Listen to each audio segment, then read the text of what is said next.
师姐，我想向你表白一下。其实我这个为人呢……滚开！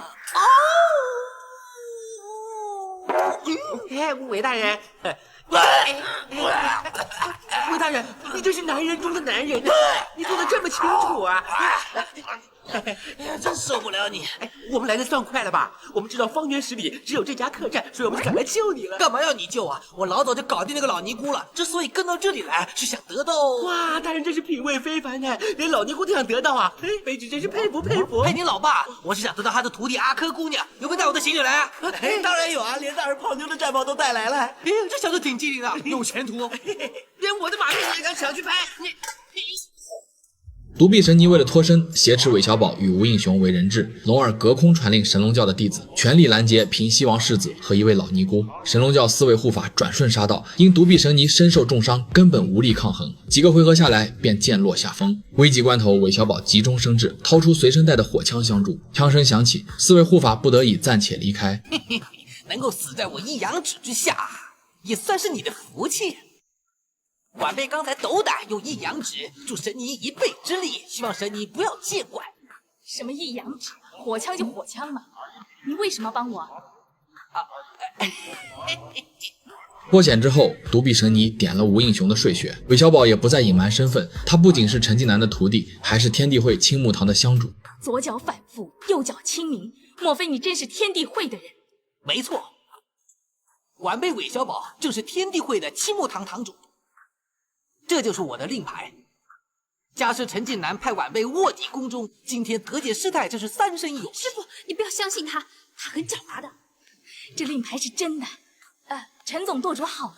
谢师太，师傅他能吃能睡，还经常提醒你老人家，说天下武功他只能排名第2，师太您才是当今第1，还是超级第1呢。韦小宝当即跪下来，诚心要拜独臂神尼为师。独臂神尼念他方才出手相助，无奈之下只能答应下来。而他做这一切，无非是想要亲近一旁的阿珂。此地不宜久留，他们决定尽快赶路。前面还有一位徒弟阿南在客栈等他们。师傅，有个问题想请教一下，独臂刀王是不是你老爸？不是。哦，哎，有间客栈。真是有间客栈。很快他们便抵达了约定的客栈，凡是踏入客栈见到老板娘的客人都会不自觉地皱起眉头，紧接着呕吐不止。当看到对方的样子才知道，这个奇丑无比的女人竟然是多隆乔装假扮的。罗大人为什么老盯着那个大男人？达儿，那是一个女人。大人怎么知道？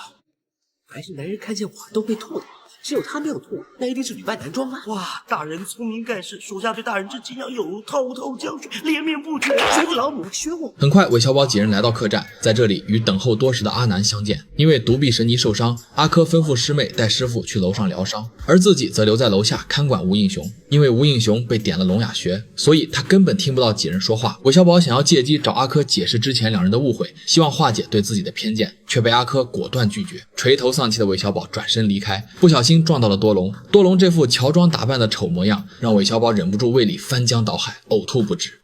魏大人，你这是男人中的男人，你做的这么清楚啊！哎呀，真受不了你！我们来的算快了吧？我们知道方圆10里只有这家客栈，所以我们就赶来救你了。干嘛要你救啊？我老早就搞定那个老尼姑了。之所以跟到这里来，是想得到……哇，大人真是品味非凡呢，连老尼姑都想得到啊！卑职真是佩服佩服。哎，您老爸，我是想得到他的徒弟阿珂姑娘，有没有带我的行李来啊？当然有啊，连大人泡妞的战袍都带来了。哎，这小子挺机灵的，有前途。连我的马屁你也敢抢去拍？你。当天晚上，韦小宝换上了自己精心准备的泡妞战袍，多隆还特意为他准备了几种效果绝佳的高级迷魂药。大人啊，这3种都是当今世上都算是最烂的东西。看我的吧，小子！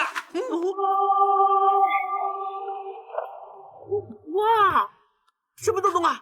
除了天下第一的奇银合欢散之外，我爱一条柴可以说是称霸玉林。这个东西别说是碰了，只要闻一下就会让人难以自持。真的啊？你试试。闻了会怎么样？顾名思义，这个东西毒发的时候，中毒的人就会对着条状或者是棍状的物体发骚，不停地追着来索吻。不论你如何的反抗，甚至于羞辱他，或者是毒打他，他照样是勇往直前，不会放弃的。大人，那如何解救？很简单，只要我用解药一喷。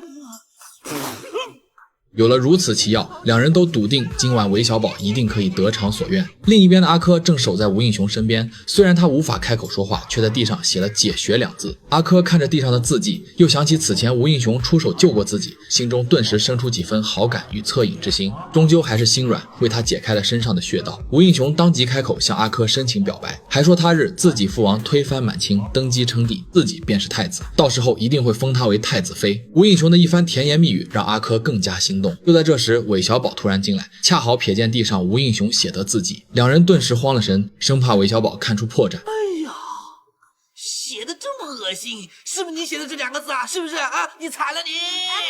师姐小声告诉我，我不太认识字，这2个什么字啊？是别动2个字，是我写给他看的。